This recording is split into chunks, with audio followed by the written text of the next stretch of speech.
Hello students, आज हम class 12 CBSE PSCB का यूनिट 2 करंट इलेक्ट्रिसिटी का chapter 1 electric current resistance and EMF का लेक्चर 18 कर रहे हैं। और इसमें हम लोग पढ़ेंगे relation between drift velocity and electric current. Drift velocity और इलेक्ट्रिक करंट के बीच में क्या रिलेशन है उसके बारे में पढ़ेंगे। सबसे पहले सपोज करो आपके पास एक कंडक्टर है जिसका आप एरिया है ए, वीडी है जो इसके अंदर जो इलेक्ट्रॉन्स है उसकी ड्रिफ्ट वेलोसिटी, इलेक्ट्रिक फील्ड की डायरेक्शन इस तरफ को है।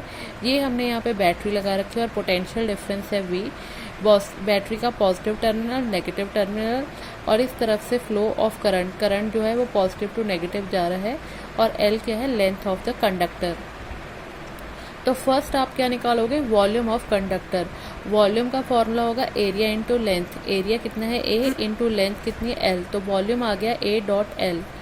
Number of free electron in the conductor. Conductor के अंदर कितने नंबर ऑफ फ्री इलेक्ट्रॉन्स है वो आप ले लो n into a l, n into जितना इसका वॉल्यूम है उसके बराबर। अगर कहते e if e dash is the charge on an electron then total charge on all the free electrons in the conductor. अगर ई नेगेटिव क्या है, चार्ज है इलेक्ट्रॉन पे, तो टोटल चार्ज कितना होगा फ्री इलेक्ट्रॉन्स पे, वो किससे होगा, चार्ज को डिनोट करते हैं क्यू से, तो क्यू आ जाएगा n a l dot e. N a l number of free electron into e क्या हो गया उन पे चार्ज। तो इस इक्वेशन को एक्स मान लो। If the electron drifted towards the positive end of the conductor with drift velocity Vd, अगर क्या है इलेक्ट्रॉन्स जो हैं वो Vd ड्रिफ्ट वेलोसिटी से बैटरी के पॉजिटिव टर्मिनल की तरफ को आए हैं, and time taken by the free electron to cross the length of the conductor, तो कितना टाइम लगेगा इन इलेक्ट्रॉन्स को इस L लेंथ ऑफ कंडक्टर को क्रॉस करने में, टाइम कितना आएगा L अपॉन Vd। ये कितनी लेंथ है इसकी डिवाइडेड बाय कितनी उनमें वेलोसिटी है Vd।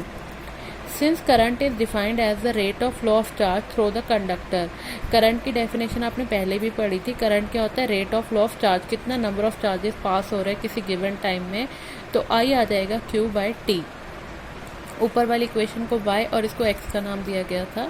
Using the equation x and y, अब x और y को यूज करो तो आपके पास क्या आएगा, I आ जाएगा, यहाँ पे पुट करो आई आ जाएगा। Q की जगह आप क्या पुट करोगे, Q बाई टी की जगह Q की जगह क्या पुट करोगे, ये एन ए एल ई, और T की जगह क्या पुट करोगे, L अपॉन वी डी। तो L और L कैंसिल हो गया, ये वी डी ऊपर मल्टीप्लाई में चला गया, तो I is equal to n A V D e आ जाएगा। N is number of electron, A is area, v d drift velocity, और E क्या है, चार्ज ऑन इलेक्ट्रॉन। ठीक है, तो ये आ गया हमारे पास एक्सप्रेशन, और यही क्या है दोनों के बीच का रिलेशन है। I is equals to N A V D E. This equation gives the relation between, ये जो इक्वेशन है ये रिलेशन बता रही है drift velocity of free electron और उनके करंट फ्लोइंग थ्रू द, कितना उनमें से करंट फ्लो कर रहा है उनके बीच का ये रिलेशन शो कर रही है। नेक्स्ट आता है आपके पास electron mobility. The mobility of free electron in conductor is defined as, जो मोबिलिटी होती है फ्री इलेक्ट्रॉन की उसको डिफाइन किया जा सकता है as the drift velocity acquired per unit strength of electric field. कितनी ड्रिफ्ट वेलोसिटी चाहिए हर इलेक्ट्रिक फील्ड, जब इलेक्ट्रिक फील्ड अप्लाई किया जाएगा अक्रॉस द कंडक्टर, जब आप इलेक्ट्रिक फील्ड अप्लाई करोगे पूरे कंडक्टर में तो कितनी स्ट्रेंथ चाहिए ड्रिफ्ट वेलोसिटी से मूव करने की, उसको हम बोलते हैं इलेक्ट्रॉन मोबिलिटी, और इसको म्यू से डिनोट किया जाता है। अगर Vd है ड्रिफ्ट वेलोसिटी जो कि फ्री इलेक्ट्रॉन अटेन कर रहे हैं इलेक्ट्रिक फील्ड अप्लाई करने पे, जब इलेक्ट्रिक फील्ड अप्लाई किया तो इलेक्ट्रॉन्स पे जो वेलोसिटी आई, ड्रिफ्ट वेलोसिटी आई Vd, तो उस केस में क्या होगा, इलेक्ट्रॉन मोबिलिटी का फॉर्मूला क्या होगा, mu is equal to Vd by E, drift velocity upon electric field. इसको इक्वेशन 1 का नाम दिया गया। Vd ड्रिफ्ट वेलोसिटी वैसे क्या होती है, E dot capital e tau by M, ये होती है ड्रिफ्ट वेलोसिटी के लिए जो एक्सप्रेशन होता है, ये आप पहले पढ़ चुके हो लेक्चर में। इसको सेकंड नंबर दे दो, तो फ्रॉम 1 एंड 2, ये जो म्यू है इसमें Vd की वैल्यू पुट करो, म्यू की जगह mu is equals to Vd की जगह ये वैल्यू पुट करो, e capital e tau by m divided by e, तो ई और ई कैंसिल हो गए तो बचा क्या, e tau by m. The equation 1 and 3 are the expression for electron mobility, ये भी इलेक्ट्रॉन मोबिलिटी के लिए है एक्सप्रेशन और ये भी इलेक्ट्रॉन मोबिलिटी के लिए एक्सप्रेशन। और कह रहे हैं I is equal to n A V D e. I जो आपने पहले फाइंड किया वो किसके बराबर है, n A V d drift velocity dot e. In this substitute Vd is equal to mu e. इस इक्वेशन में आप Vd की जगह म्यू ई पुट करो तो क्या आएगा, I is equals to n a mu e e. ये इक्वेशन 4 है।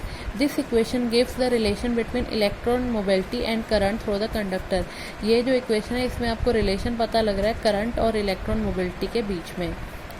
और ऐसे यूनिट जो होते हैं इलेक्ट्रॉन मोबिलिटी के वो होते हैं metre square volt inverse metre inverse, metre square volt inverse second inverse, sorry यहाँ पे सेकेंड इनवर्स आना है। नेक्स्ट है ओहम्स लॉ। ओहम्स लॉ क्या कहते हैं? It state that physical conditions remain unchange. ये कहता है कि फिजिकल कंडीशंस अनचेंज होंगी।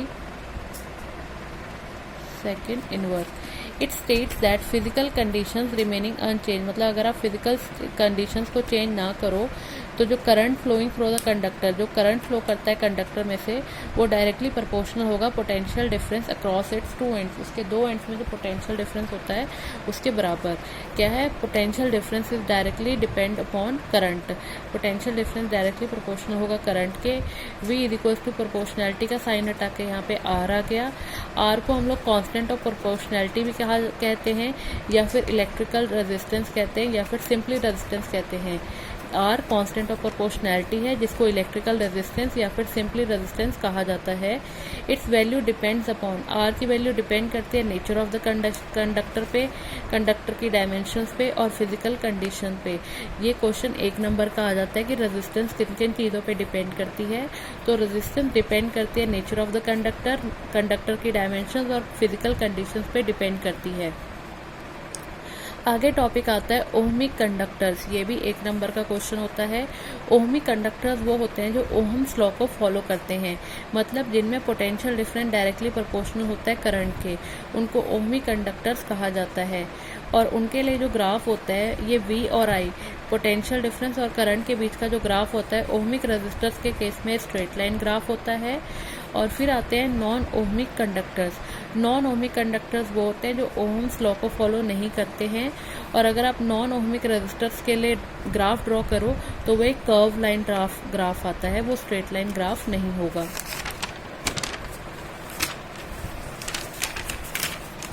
उसके बाद नेक्स्ट टॉपिक है resistance of a conductor. Resistance होता क्या है? Resistance of a conductor is defined as ratio of potential difference applied across the conductor to the current flowing through it. Resistance of a conductor होता है कि कितना potential difference apply करे conductor में और कितना उसमें से करंट फ्लो करता है। मैथमेटिकली रेजिस्टेंस का फॉर्मूला है V/I। मतलब रेजिस्टेंस होती है जब आप किसी कंडक्टर में से करंट फ्लो करता है तो एक ऑपोजिशन मिलती है करंट को, करंट इजीली फ्लो नहीं करता है, उसको जो ऑपोजिशन मिलती है उसको हम बोलते हैं रेजिस्टेंस। एक और इसकी डेफिनेशन है R is equals to V/I। Resistance के यूनिट होते हैं ओहम और इसको इस तरह के सिंबल से डिनोट किया जाता है। और 1 ओहम किसके बराबर होता है? 1 वोल्ट अपॉन 1 एम्पियर, या फिर इसको 1 वोल्ट एम्पियर इनवर्स भी कहा जाता है। The resistance of a conductor is set to be 1 ohm. किसी भी कंडक्टर की रेजिस्टेंस 1 ओहम तब होगी if 1 ampere of current flows through it, जब इसमें से 1 एम्पियर का करंट फ्लो करेगा और पोटेंशियल डिफरेंस होगा 1 वोल्ट। अगर किसी भी रजिस्टर कंडक्टर की रेजिस्टेंस 1 ओहम तब होगी जब उनमें से 1 एम्पियर का करंट फ्लो करेगा और पोटेंशियल डिफरेंस होगा 1 वोल्ट, तो उस केस में जो आपकी रेजिस्टेंस होगी वो 1 ओहम होगी।